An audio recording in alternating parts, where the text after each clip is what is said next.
വളരെ ഭംഗിയായിട്ട് നമ്മളിവിടെ പരിരക്ഷാ പദ്ധതി നടത്തുന്നുണ്ട്. ഇതിൽ ഓരോ കിടപ്പിലായ രോഗികൾക്കും പലതരം ഉപകരണങ്ങൾ നമ്മൾ കൊടുക്കേണ്ടതുണ്ട് അല്ലേ? കുറച്ച് സംഘടനയൊക്കെ എയർബെഡ്, ഓക്സിജന്, വാക്കിംഗ് സ്റ്റിക്ക്, ഇങ്ങോട്ട് ഇത്തിരി മാറുന്നുള്ളൂ, ബാക്കിലുള്ളവർ കാണുന്നില്ല. എയർബെഡ്, ഓക്സിജൻ, വാക്കിംഗ് സ്റ്റിക്ക് ഇങ്ങനെ ഇവിടെ എഴുതി വെച്ചിട്ടുണ്ട്. അങ്ങനെ അനവധി ഉപകരണങ്ങൾ ഇവിടെ നമ്മൾ കൊടുക്കുന്നുണ്ട്. അപ്പോൾ ഇതിൻ്റെ എല്ലാം നിങ്ങളെ അറിയിക്കുന്നതിനായി പഞ്ചായത്ത് പ്രത്യേക താല്പര്യത്തിലാണ് ഈ ജനകീയാസൂത്രണ പദ്ധതിയിൽപ്പെടുത്തി പ്രത്യേക ഉപകരണങ്ങൾ വാങ്ങിക്കാനായിട്ട് ഫണ്ട് മാറ്റി ചെയ്തതാണ്. ഇതിൻ്റെ ഔപചാരികമായ ഉദ്ഘാടനമാണ് ഇവിടെ നടത്തുന്നത്. ഇതിൻ്റെ അധ്യക്ഷ സ്ഥാനത്തേക്ക് നമ്മുടെ ബഹുമാനപ്പെട്ട അഹമ്മദ് മെമ്പറെ ഞാൻ ക്ഷണിക്കുകയാണ്, സ്വാഗതം ചെയ്യുകയാണ്.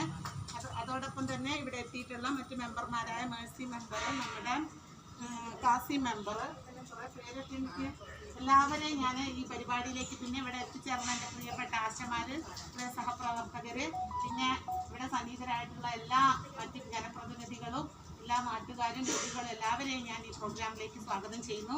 ഈ വിവരം നിങ്ങളെല്ലാവരും നമ്മുടെ നാട്ടിലുള്ള ആളുകളെ അറിയിക്കണം. എന്തെങ്കിലും ആവശ്യങ്ങൾ ഉണ്ടായിട്ടുണ്ടെങ്കിൽ നമ്മുടെ സജ്ജന സിസ്റ്റം ഇതുമായി ബന്ധപ്പെട്ട് പരമാവധി നല്ല രീതിയിൽ ഈ പ്രോഗ്രാം മുന്നോട്ട് കൊണ്ടുപോകാൻ നിങ്ങളുടെ എല്ലാവരുടെയും സഹകരണം അഭ്യർത്ഥിച്ചുകൊണ്ട് ഒരിക്കൽ കൂടി എല്ലാവരെയും സ്വാഗതം ചെയ്തുകൊണ്ട് അധ്യക്ഷ സ്ഥാനത്തേക്ക് അഹമ്മദ് മെമ്പറിനെ ക്ഷണിച്ചുകൊണ്ട് ഞാൻ വാക്കുകൾ നിർത്തുന്നു. നന്ദി, നമസ്കാരം.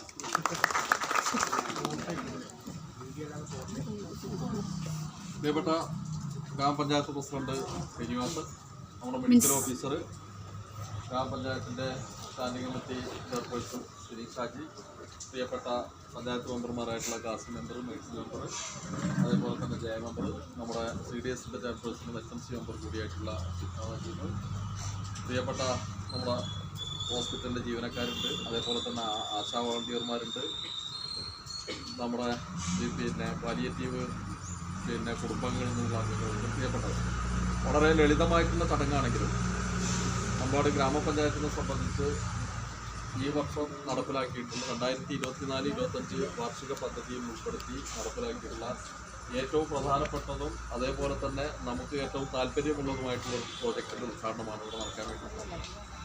ഒരു പക്ഷേ മെഡിക്കൽ ഓഫീസർക്കൊക്കെ ഒന്ന് പരിശോധിച്ചാൽ അറിയാൻ വേണ്ടി സാധിക്കും. കേരളത്തിലാദ്യമായിട്ടായിരിക്കും, ഞാനൊരു പരിശോധന നടത്തി, കേരളത്തിലാദ്യമായിട്ടായിരിക്കും ഒരു FHCയിൽ ഒരു കുടുംബാരോഗ്യ കേന്ദ്രത്തിൽ പരിരക്ഷാ സ്റ്റോർ എന്നുള്ള രീതിയിലേക്ക് ഒരു സ്റ്റോറിൻ്റെ പ്രവർത്തനം ആരംഭിക്കുന്നത്. നമ്മളിത് നേരത്തെ ആലോചിച്ചിരുന്നു, ഗ്രാമപഞ്ചായത്ത് ഓഫീസിൽ തന്നെ റൂം സജ്ജീകരിച്ചുകൊണ്ട് അവിടെ നടത്താൻ വേണ്ടി പറ്റുമോ എന്നുള്ളത് ആലോചിച്ചു. പിന്നീടാണ് ഇത് പരിരക്ഷയുമായി ബന്ധപ്പെട്ടതാണ്, പാലിയേറ്റീവുമായി ബന്ധപ്പെട്ടതാണ്, അത് മെഡിക്കൽ ഓഫീസറാണ് ഇംപ്ലിമെൻറ്റ് ചെയ്യേണ്ടത്. അപ്പോൾ മെഡിക്കൽ ഓഫീസറുടെ അധീനതയിൽ തന്നെ ആവണം എന്നുള്ളതുകൊണ്ടാണ് പിന്നീട് നമ്മൾ ആശുപത്രിയിൽ തന്നെ തുടങ്ങാമെന്നുള്ളതിനെ സംബന്ധിച്ച് തീരുമാനമെടുക്കുന്നത്. നമുക്കറിയാം, ഇവിടെ നേരത്തെ മെഡിക്കൽ ഓഫീസർ സൂചിപ്പിച്ചു, ഞാൻ ദീർഘമായിട്ടും സംസാരിക്കുന്നില്ല. നമുക്ക് ഇപ്പോൾ 2 യൂണിറ്റ് പരിരക്ഷയുണ്ട്.